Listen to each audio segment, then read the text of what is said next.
I think it's common sense and good business for any company to hire on merit rather than box ticking. Now, I've never run a business in my life, but if I did, then I would definitely hire the right person for the job, regardless of their gender, religion, whatever the hell they identify as. If they are good at that job, then I'd hire them because it's good for business. Because I know, looking at what's happening in the world, if you go woke, you go broke. Nobody likes political correctness shoved down their throats. And it's proven that people who do get hired simply because of their immutable characteristics or what they identify as, they are generally not suitable. I remember years ago when I was in the prison service, I popped into Portsmouth city centre for some lunch, and despite me in my uniform, I was stopped by 3 members of Hampshire Constabulary. Now, 2 of these officers were Caucasian males, and the other wasn't. And it was the officer who wasn't that was trying to speak to me, and try as I might, and I really did try, I just couldn't understand a word he was saying, until the 2 other officers stepped in and basically asked me if I fancied being part of an ID parade, and I would get paid £25 for the privilege. You know, me, a prison officer in my uniform, walking around town, an ID parade. I told them, sod off. Go and ask someone who actually looks like a crook. And that was my first ever experience on civvy streets, looking at someone and thinking, my God, he didn't get hired on merit. Surely a good grasp of the English language would make you, helps to make you a good copper. Anyway, AVIVA Insurance is the latest company in the UK to go woke, which means it will shortly go broke, because the CEO, one Amanda Blank, said that senior white male recruits must get final sign-off by herself as part of the firm's aims to improve diversity. She said, and I quote, "I want to get more women into senior management roles.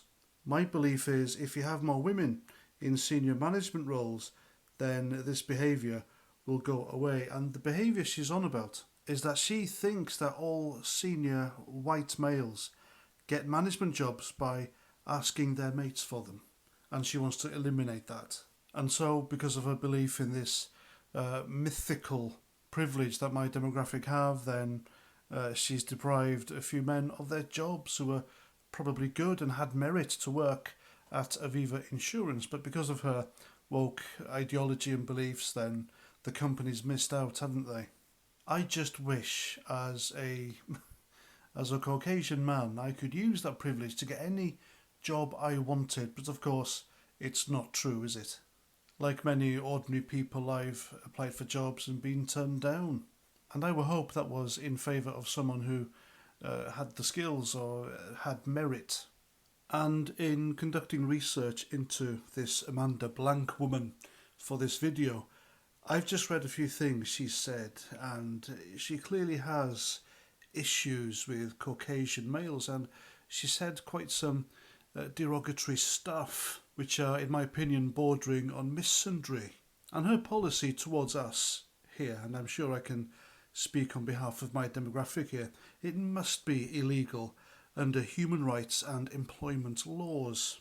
And she has no doubt opened AVIVA to class action suits and employment law action. So if she doesn't resign because of this outrage, then surely AVIVA have to sack her. And if you're a Caucasian male shareholder with AVIVA, would you be happy with this woman in her position? I wouldn't be. And I was delighted to ring up AVIVA Insurance on Friday to tell them I was cancelling my policy. And when the operator asked me, "Well, why are you doing that, Mr. Parry?" I said, "Well, I'm the wrong colour, aren't I?" And so there we go. I know I'm a nobody, but I know other people will follow suit and cancel because of this outrageous, sexist, racist Amanda Blank and her warped woke ideology. And I hope I'm one of many. And there we go, that's my video. Please let me know what you think in the comments, and until the next time, Roger Trout.